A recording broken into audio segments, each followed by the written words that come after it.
sign up on the next round. You will not regret it. This thing, I am completely sold.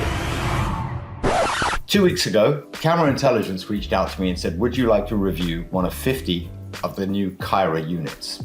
Naturally, I was immediately up for it. I said yes, because as you know, I was one of the earliest backers that bought 2 of these, the original version 1. That review did pretty well. It was featured on Tech Radar and it got loads of positive and loads of negative comments. Some people telling me it was a joke and why the hell was it even a thing? Well, they've gone another step forward and I think, again, just as divisive. The great thing about division is that it generates hype and lots of people will talk about it. Now, are we marching down a dark alley towards ultimate doom with this AI camera? I don't think so. I think every other camera manufacturer is going to want to do what Camera Intelligence have done here. They've gone absolutely full send into AI and they've made a camera that works an absolute treat just as a camera. If you don't like the AI side of it, don't use it. Just use it as a camera, a fun piece of gear. You slap your phone on like this and you can take shots. And I can tell you this, from my experience, the shots you'll get out of this thing are 100 times better than what you'll get out of your phone, 99.99% of the time. Why? Because you can put all kinds of glass on the front of here. You're not just locked down to that tiny little cheap lens that an iPhone has or a Samsung has. I mean, this thing is a Lumix 12-60, which in full frame terms is 24-120. My God, my math is unbelievable, isn't it? And the great thing about Kyra is that's your monitor. Are we marching towards the end of photography because you can tell this to do things? Are we too reliant on artificial intelligence? I think we already are. Nothing says AI like a subscription, but ChatGPT is 20 quid a month. This is $7 a month, and you can tell it to do things like this. Right, so we're going to see whether AI can beat Hannah's dressing skills. She's a grown human being, so she should be able to get dressed in, I don't know, less than say 20 seconds. But AI is going to put that to the test. As soon as I take this shot, I'll give her the thumbs up. She's going to run and see if she can switch that dress to black quicker than AI can do it. I have a feeling AI is going to win this one. And the shot will go 1, 2, 3. Right, let's go.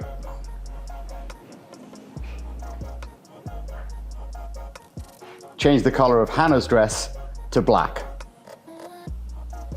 I got that. Lost some time there. But let's see how long it takes. Oh, I have a feeling this is going to be a lot. Oh, it's so much quicker. She's not even close to ready. Look at that. I mean, it did it in, what, 15 seconds? So AI for the win. Oh dear. Ready for the shot in black. There you go. AI absolutely humiliated you. That wasn't great. That wasn't great. It all went wrong, didn't it? It all went wrong. It all went wrong, yeah. I love what this can do with AI, but I also love the fact that it is an incredible camera. For me, first and foremost, it is the perfect combination of take a photo, edit it in seconds, share it, and not have to worry about going back to Lightroom and spending hours culling hundreds of photos. If I don't like the snap, I get rid of it. Now, I happen to shoot RAW and JPEG, which you can do on this, or you can just shoot JPEG only.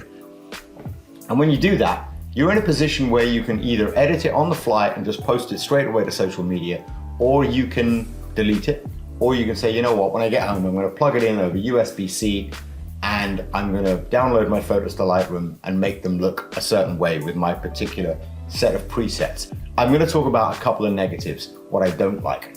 If you don't have a case, a rubberized case on your phone, you can see this is sliding a little bit. Now, bear in mind, this is pre-production, so they may put a firmer MagSafe grip on here, or they may put a rubberized back so that the camera doesn't move or slide as much. The minute you put a case on it, it's strong enough to hold the camera itself like that. Look. That took quite a lot to get that off. As Vince would say from Accessorize Me, it survived my scientific shake test to a point. get yourself one of these. If you can afford it, it's spare money. It's not going to replace your Fuji X100 or whatever you're addicted to, or your Leica Q3, but my God, it's a lot of fun. And a friend of mine, Ash Neves, the tennis mentor, has an abundance of cameras, and he takes his version 1 with him on holiday because it's so much lighter and easier to chuck in his bag with a pancake 25mm, which is an equivalent 50mm lens, wherever he goes. I took this one away with me, well, this one away with me to the Middle East for a week, and I took some unbelievable shots with it, and I never really had to worry about it because it was 600 quid. Taking a Leica Q3 or a Fuji X100 that is now probably worth more than the Leica Q3 because they're so rare, you do think twice about it. So yeah, if you're the kind of person who's already got a camera, this is the perfect second camera. If you're the kind of person that's just getting into photography, buy one of these. The question I get asked by everyone when they look at my photos is, what camera should I buy first? It's one of these. It's that simple. There is no debate. Last comment. Canon, Fuji, Sony, Leica, where were you? How did a couple of kids from London with no money put AI into a camera before you? You should be ashamed of yourselves. They absolutely spanked you. And I love that. Absolutely love watching the little guy spank the big companies. I hope you're taking note because this is the future of photography.